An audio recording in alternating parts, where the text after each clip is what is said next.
ಜೈ ಜೈ ಜೈ ಜೈ ಜೈ ಭೀಮ್, ಜೈ ಭೀಮ್, ಜೈ ಭೀಮ್. ಬೇಕೇ ಬೇಕು ನ್ಯಾಯ ಬೇಕು, ಬೇಕೇ ಬೇಕು ನ್ಯಾಯ ಬೇಕು.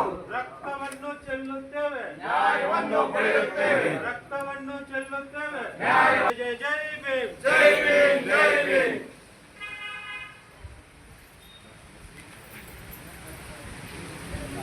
ಪಾದಯಾತ್ರೆ ಮತ್ತು ಅಂಗಡಿ ಕೆಲಸದ ವೇತನಕ್ಕೆ 32,000 ರೂಪಾಯಿ ಇನ್ಕಮ್ ಮಾಡಿರೋದು ಮಾತ್ರ ಕೊಡಬೇಕು ಅಂತ ಇದು ಮಾಡಿರೋದು. ಅದಕ್ಕೆ 1 ಲಕ್ಷವರೆಗೂ ಏನು ಇನ್ಕಮ್ ಕೊಟ್ಬಿಟ್ಟಿದ್ದಾರೆ, ಅದೆಲ್ಲ ಕೊಡಬೇಕು ಅಂತ ಸರ್ಕಾರಕ್ಕೆ ಒಂದು ಒತ್ತಾಯ ಈ ಕಡೆಯಿಂದ.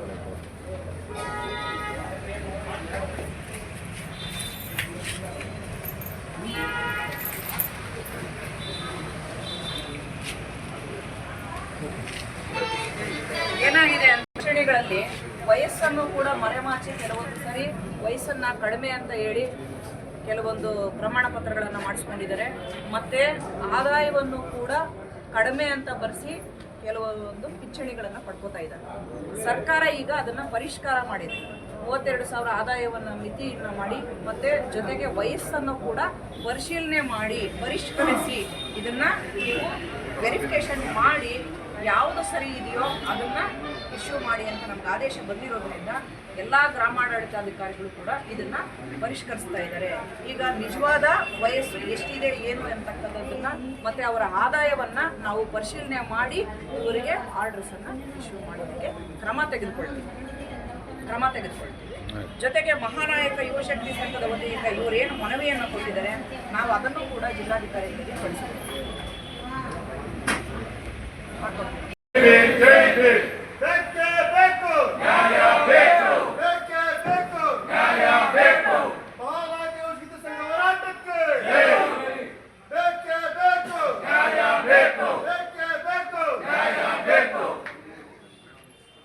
ಅನಿಸುತ್ತೆ ಅದಕ್ಕೋಸ್ಕರನೇ ಇವರು ನಾವು ನಮ್ಮ ಹತ್ರ ಹಣ ಇಲ್ಲ ಅನ್ನೋ ಬೇಡಿಕೆಗೆ ಈ ಒಂದು ನಿಯಮಗಳನ್ನು ಸೃಷ್ಟಿ ಮಾಡ್ತಿದ್ದಾರೆ ಅನ್ನೋ ಒಂದು ಅಭಿಪ್ರಾಯ ನಿಜವಾಗಿಯೂ ಇರ್ಬೋದು.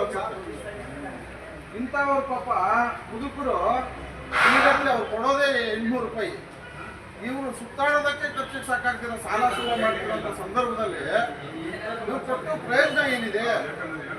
ನಾವು ಸುಮಾರು ಸತಿ ಕೇಳಿದ್ದೀವಿ ಜಾಸ್ತಿ ಮಾಡಿ ಅವ್ರಿಗೆ ಅಂತ, ಆದರೆ ಅವ್ರು ಜಾಸ್ತಿ ಅಂತೂ ಮಾಡ್ತಾ ಇಲ್ಲ. ಇರೋದನ್ನೂ ಕಿತ್ಕೊಳ್ಳುವಂಥ ಪರಿಸ್ಥಿತಿ ಆಗಿದೆ. ಹೊಸದಾಗಿ ಯುವಕರಿಗೆ ಕೊಡ್ತಾ ಇದ್ದಾರೆ, ಯುವಕರಿಗೆ ಪಾಸ್ ಕೊಡ್ತಾ ಇದ್ದಾರೆ. ಮುದುಕರಿಗೆ ನಿಮ್ಗೇನು ಕೊಟ್ಟಿದ್ದೀರ ಸ್ವಾಮಿ?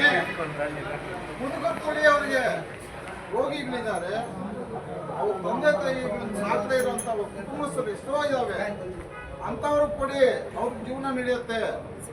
ತಿಂಡಿಗಿರಲ್ಲ, ಮನೆಯಲ್ಲಿ ಬೇಗ ಊಟ ಆಗಲ್ಲ ಅಂತ ಸಂದರ್ಭದಲ್ಲಿ ಏನೋ ಸ್ವಲ್ಪ ತಂದು ತಿನ್ನುವಂಥ ಶಕ್ತಿಗಳು ಅವ್ರಿಗೆ ಕೊಡೋದು ಬಿಟ್ಬಿಟ್ಟು ಇಲ್ದಿರೋ ಒಂದು ಸೌಲಭ್ಯತೆಗಳನ್ನು ಕೊಟ್ಟಿದ್ದೀರೋ ಸರ್ಕಾರ ನಾಚಿಕೆ ಆಗಲ್ವ ನಿಮಗೆ? ಸರ್ಕಾರಕ್ಕೆ ನಾಚಿಕೆ ಆಗಬೇಕಲ್ಲ. ಫಸ್ಟು ಯಾರನ್ನೂ ನೀವು ಪರಿಗಣಕ್ಕೆ ತಗೋಬೇಕು ಅನ್ನೋ ಒಂದು ಮಾನವ ದೃಷ್ಟಿನೇ ಇಲ್ಲ ಅಂದರೆ ಸರ್ಕಾರಕ್ಕೆ ಎಂಥ ಸರ್ಕಾರ ಆಗಿರ್ಬೋದು ಸ್ವಾಮಿ. ಹಾಗಾಗಿ ನಾ ಹೇಳೋದೇನಂದ್ರೆ ಇವು ಮುದುಕರಿಗೆ ನೀವು ಜಾಸ್ತಿ ಮಾಡದಿರೋದ್ರೂ ಪರವಾಗಿಲ್ಲ, ಕೊಡೋವಂಥದ್ದು ಸೌಲಭ್ಯತೆ ಆದರೂ ಕೊಡಿ ಅಂತ ನಾನು ಈ ಮಾತಿನ ಮೂಲಕ ಕೇಳ್ಕೊಳ್ತೀನಿ.